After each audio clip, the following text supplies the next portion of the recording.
Kronologi karamnya KM Tanimbar Bahari di perairan Somlaki, nakoda perintahkan melompat.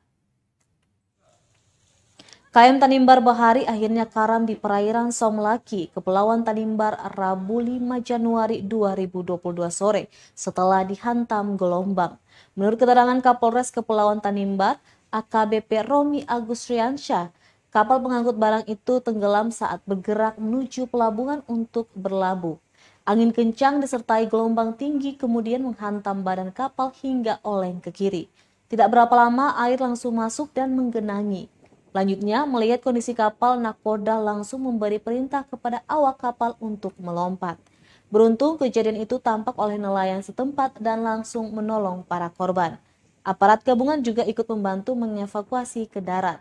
15 awak kapal berhasil diselamatkan.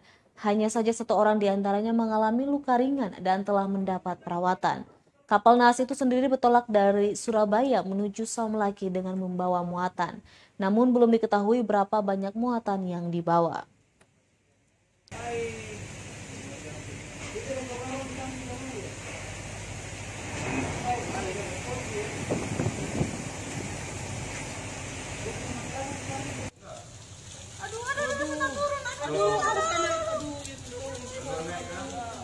Ya, terlambat itu lari.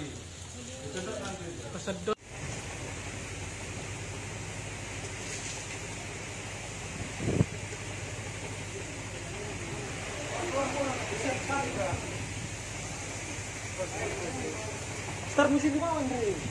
Terima kasih sudah nonton. Jangan lupa like, subscribe, dan share ya.